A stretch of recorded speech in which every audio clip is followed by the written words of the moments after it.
Jadi saya belajar usul fikih lagi-lagi karena untuk menjadi mufassir itu harus menguasai balaghah, menguasai usul fikih, menguasai lisanul Arab.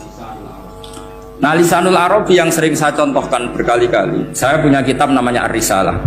Orisinil karangannya Imam Syafi'i. Saya baca beberapa kali khatam. Juga saya beberapa kali bacakan santri. Itu kalau memaknai Quran secara lisanul Arab itu gampang sekali. Gampang sekali. Ketika Imam Syafi'i mengatakan kamu boleh tayamum ketika bepergian dan saat bepergian itu tidak menemukan air, syaratnya kamu tolabul ma', cari-cari dulu. Ketika ditanya sama ashabus Syafi'i, kenapa harus cari-cari dulu? Jawabannya enteng. Li'anna Allah ta'ala yaqul falam tajidu ma'an wala yuqalu liman lam yatlub lam yajid. Karena Allah ngendikan kemudian kamu tidak menemukan air. Di mana-mana tidak menemukan setelah mencari. Kalau belum mencari namanya tidak tahu. Jadi dari kata falam tajidumaan kemudian kamu tidak menemukan. Tidak menemukan berarti apa? Setelah mencari. Sehingga beliau mensyaratkan dicari-cari dulu, baru berkesimpulan tidak menemukan. Nah, setelah tidak menemukan kamu baru boleh tayang. Segampang itu ilmu usul fikih di depan Imam Syafi'i. Ulumul Quran dianalisis dengan usul fikih. Ketika ditanya, kenapa Anda mensyaratkan nikah itu pakai wali? Ayatnya apa? Kalau hadisnya jelas, la nikaha illa biwaliyin mursyidin. Ayatnya apa? Imam Syafi'i secara enteng baca ayat fala ta'duluhunna ayyankihna azwajahunna idza taradu bainahum bil ma'ruf. Jika wanita yang kamu waleni, saya ulang lagi, jika perempuan yang kamu walikan, misalnya kamu punya anak yang umur 20 tahun ingin nikah sama seseorang, sing seseorang ini layak, ya misalnya kiai ya apal alfiyah. Tadi kata Mbah Mus itu muridnya Mbah Khalil itu alfiyah diwolak-walik apa. Saking seringnya belajar alfiyah kata beliau sampai santri apal alfiyah wolak-walik tapi roh carane jamak kosor. Karena dulu pondoknya mau pondok nahwu. Jadi kayak di ngelirap itu. Tonggone nganti apal fa'ala yaf'ulu fa'lan. Cinone weh apal saking bedino itu ujiane ra selawatan fa'ala yaf'ulu fa'lan wa ma fa'lan wa fa'ilun. Jadi pondok ya macam-macam. Itu saya tadi sampai mana itu?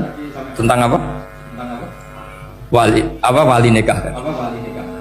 Di bab fikih, saya ulang lagi di bab fikih. Itu kata Allah, jika perempuan yang kamu walikan itu ingin nikah, fala ta'duluhunna, jangan kamu larang. Kata Imam Syafi'i, kalau seorang wali tidak punya hak mewalikan, maka larangan jangan menghalangi itu tidak ada guna. Misalnya gini, Zaid itu tidak punya utang saya ulang lagi, Zaid tidak punya utang saya. Memang ini ilmu logika, Zaid tidak punya utang saya. Terus sampean bilang ke saya gini, Gus Bah, Zaid ojo tagih. Itu omongannya wong aneh apa enggak? Aneh kan? Tapi kalau Zaid punya utang saya 1 juta, terus kamu menasehati saya, Gus Zaid ojo tagih, benar apa enggak? Wali itu punya hak melarang.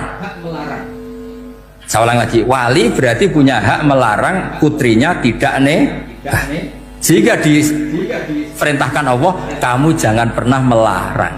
Berarti punya hak melarang. Kayak tadi, Gus ojo tagih, berarti aku dia hak nagih. Misalnya otoritas bandara ATR, pesawat Boeing sekian-sekian Lion, bolehkan landing di sini, karena operatornya punya hak melarang. Juga punya hak mengizinkan. Tapi kalau orang lain kamu bilangin pesawat lain nggak boleh landing di Semarang, orang lain yang nggak terkait dengan otoritas itu, aneh nggak omongan itu? Aneh. Kalau wali dilarang menghalangi perempuan ingin nikah harus memberi izin maksudnya, maka berarti wali punya hak menikahkan. Paham yang saya maksud? Makanya Imam Syafi'i mensyaratkan seorang perempuan yang nikah harus pakai wali. Jadi segampang itu. Kitab Ar-Risalah menerangkan ulumul Quran. Dan dalam banyak hal ulama dulu itu, makanya saya tadi berjanji karena Quran itu bisa kamu baca fase, kamu dengerin suara enak ya enak, kamu dengerin logika yang enak ya enak. Jangan sampai kamu udah dua-duanya. Suaranya sudah ada enak, logikanya tidak enak, itu kacau namanya. Ketika Imam Syafi'i ditanya, bagaimana hukumnya uzubah? Uzubah itu gak nikah. Padahal ada hadis faman rohibaan sunnati falesa.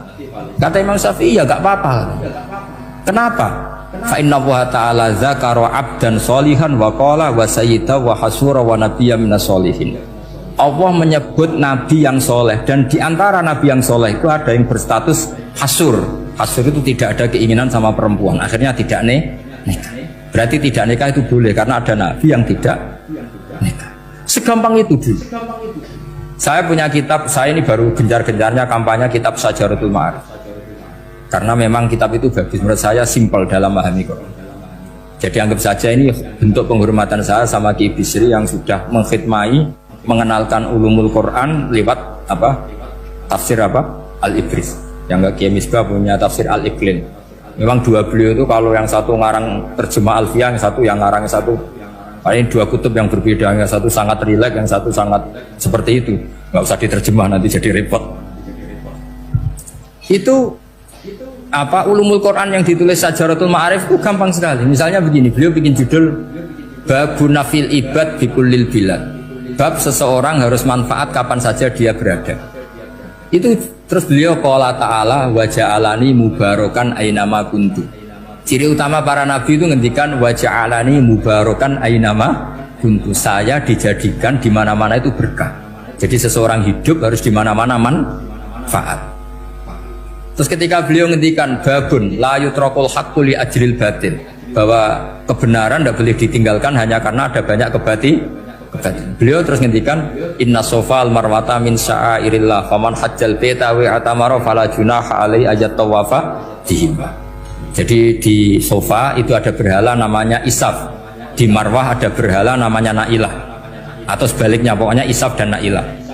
Terus sahabat kalau mau sa'i itu merasa dosa karena harus melewati berhala-berhala itu.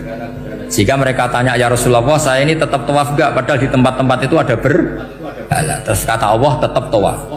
Nah, tetap tawaf ini artinya apa? Melakukan barang hak meskipun di situ banyak kebatilan. Itu manhajnya para orang-orang alim kita.